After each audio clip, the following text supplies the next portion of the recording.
Petrol pump dealers की हड़ताल 3 सूत्री मांगों को लेकर हड़ताल कर रहे हैं। पेट्रोल डीजल पर वैट दरें कम करने की मांग इनकी है, साथ ही पेट्रोल डीजल की अवैध तस्करी को रोकने की मांग भी है और आमजन को उठानी पड़ रही परेशानी इनकी हड़ताल की वजह से एम्बुलेंस फायर ब्रिगेड की सिर्फ जो एम्बुलेंस है या फिर फायर ब्रिगेड है उसी को पेट्रोल डीजल दिया जा रहा है। बाकी सभी जो लोग पहुंच रहे हैं पेट्रोल पंप उनको निराशा ही हाथ लग रही है।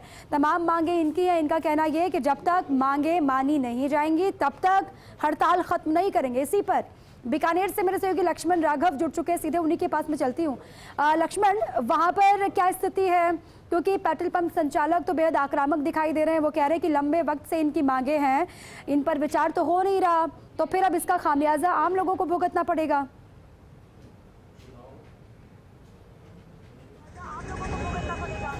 देखिए, निश्चित तौर पर पेट्रोल पंप संचालकों ने पहले प्रेस कॉन्फ्रेंस की और उनका यही कहना है कि जिस तरह से कालाबाजारी कहिएगा, मिलावटी डीजल कहिएगा, जिसे बायोडीजल के नाम से बेचा जाता है, वैट कम करने की वो मांग कर रहे हैं और स्वाभाविक बात है, मार जो इसकी पड़नी है आम उपभोक्ता पर पड़नी है, उसको परेशान होना है। यहाँ पर आप देखेंगे तमाम पेट्रोल डीजल पंप संचालक हैं वो यहाँ पर मौजूद हैं। पंप पूरी तरह से बंद है। 1, 2, 3 जगह जरूर खबरें आई हैं जहाँ पर ग्रामीण क्षेत्रों में पेट्रोल डीजल डाला जा रहा है। तो अध्यक्ष जो है उनसे हम बात करें और समझ लेते हैं उनकी मांग क्या है। सीधे तौर पर आपका प्रदर्शन राज्य सरकार के खिलाफ है। हाँ जी, हम राज्य सरकार को निवेदन कर रहे हैं कि जो वैट इतना डिफरेंस है कोरोना काल में बढ़ाया वो वापस नहीं हुआ और अब कोई ऐसी इमरजेंसी नहीं है, इसको दूसरे राज्यों के समानांतर करें तो यहाँ का बिक्री बढ़ेगी और ग्राहक को किस कम रेट में मिलेगा।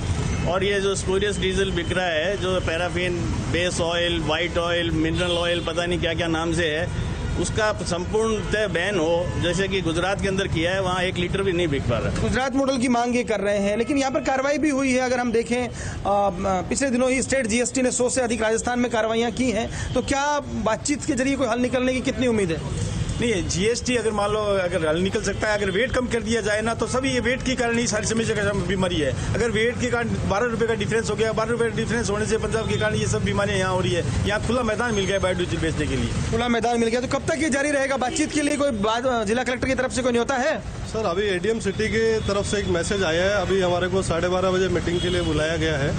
देखते हैं मीटिंग के अंदर साहब लोग क्या कहते हैं, आगे हमारी जो मांगे हैं उनके ऊपर उन्होंने क्या विचार किया है, कहाँ तक वो लोग इस पर सहमत होते हैं। उसके बाद शाम तक ही तय किया जाएगा कि अनिश्चितकाल की हड़ताल कब तक चलेगी। शाम तक ये तय किया जाएगा। तो कम से कम आपकी सीधे तौर पर जो मांगे हैं, कुछ समय में देने का मूड है क्या यहाँ पर? हम तो समय क्या दें, समय तो सरकार देगी, हम तो उनके आदेश की पालना में बैठे हैं। आपको लगता है आम उपभोक्ता परेशान हो तो एक बार इसको कॉल ऑफ करके? नहीं, उपभोक्ताओं को तो जागरूक कर दिया था कि भाई 2-3 दिन तो हमारा जा ही सकता है बंद का, और हो सकता है कि 2 घंटे में ही बंद हो जाए, सही हो जाए, क्योंकि अगर गवर्नमेंट सुन ले तो हमें तो हमारी आवाज़ ही सरकार तक पहुंचानी है और अगर हमारी बातें में मानते हैं तो हमें कहाँ दिक्कत है। अच्छा, आपकी राज्य सरकार के खिलाफ है ये, लेकिन केंद्र सरकार जिस तरह पेट्रोल डीजल के दाम उसके खिलाफ कुछ बात करते हैं क्या? हमें तो राज्य सरकार का जो वैट डिफरेंस है सबसे बड़ी प्रॉब्लम उससे है। वैट 5-6 बार बढ़ा चुकी है राज्य सरकार, तो उससे बड़ी प्रॉब्लम हो रही है। आम जनता को रेट्स बहुत बढ़ गई है, तो हम चाहते हैं कि वैट कम कर दिया जाए। तो देखिए दीपा, सीधे तौर पर इनकी मांग है वैट कम किया जाए और जिस तरह से मिलावटी डीजल को बेचा जा रहा है उस पर प्रतिबंध लगे कुछ राज्यों की तरह ही। तो कुल मिलाकर देखिए, एडीएम सिटी से बातचीत हुई है, एक ज्ञापन, स्वाभाविक तौर पर जब ऐसी अनिश्चितकालीन हड़तालें होती हैं तो ज्ञापन दिया जाता है। मुझे लगता है 2, 4, 5 घंटों में बातचीत के जरिए बात बन जाएगी। अच्छा, अब इन लोग को भी लग रहा है कि अब अनिश्चितकालीन हड़ताल पर जाने से कोई बात बनेगी, लेकिन जो एम्बुलेंस है लक्ष्मण और जो फायर ब्रिगेड की अगर गाड़ियां वहां पर आती हैं उन लोगों को कोई परेशानी ना हो, एम्बुलेंस कर्मियों को परेशानी ना हो, जो मरीज़ हैं उनको परेशानी ना हो, ये सुनिश्चित किया गया है। क्योंकि किसी की भी जान ना जाए ये कोशिश हर किसी की होनी चाहिए। इनकी मांग अपने जगह पर ठीक है, लेकिन वो भी ख्याल रखना होगा ना कि परेशानी आम लोगों को ना हो। अब अलग अलग से जो तस्वीरें आ रही हैं अलग अलग हिस्सों से, वहाँ पर तो बहुत परेशान लोग हो रहे हैं। कईयों ने ये भी कहा कि आपस में इन लोगों की जो कुछ भी चल रही है सरकार के साथ में उसका खामियाजा हम क्यों भुगते भला।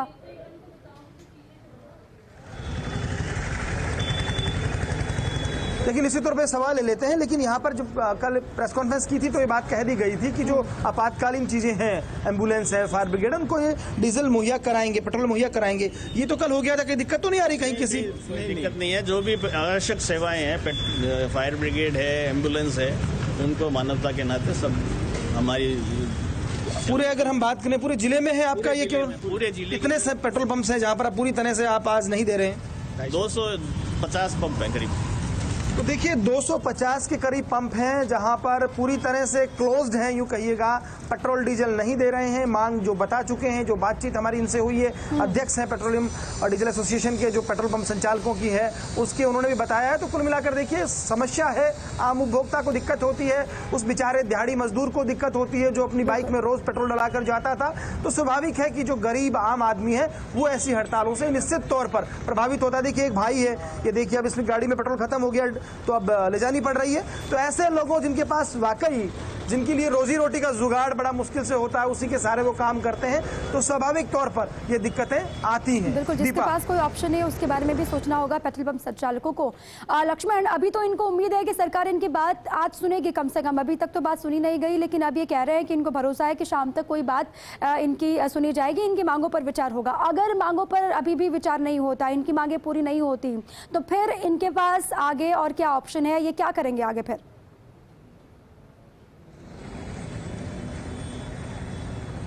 ले लेते हैं एक सवाल दीपा, अच्छा सवाल है। मान लीजिए इस पूरे मसले पर, चूंकि मांग तो पुरानी है, कोई नई तो है नहीं, अभी भी सरकार का रवैया यही रहता है, तो आपके पास ऑप्शन क्या है?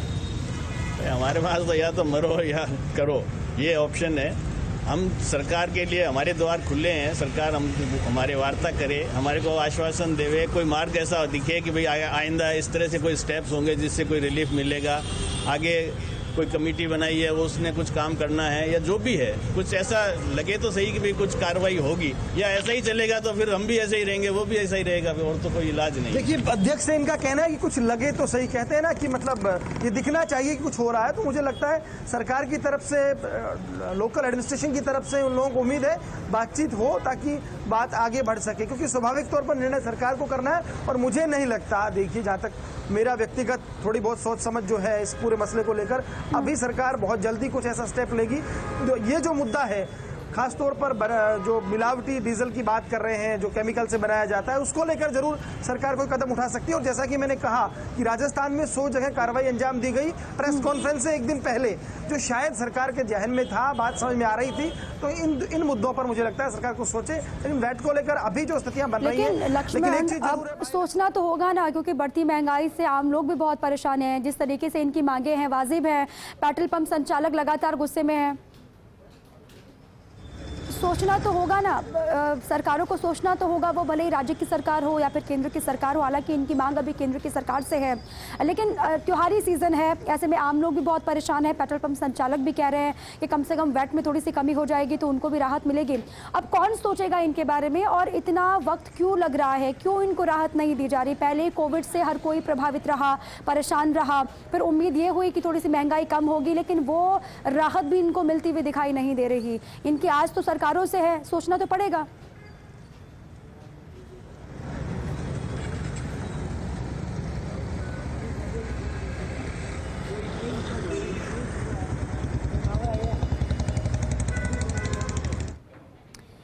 चलिए, लक्ष्मण तक आवाज नहीं पहुंच पा रही। बहुत शुक्रिया आपका लक्ष्मण, पूरी जानकारी के लिए।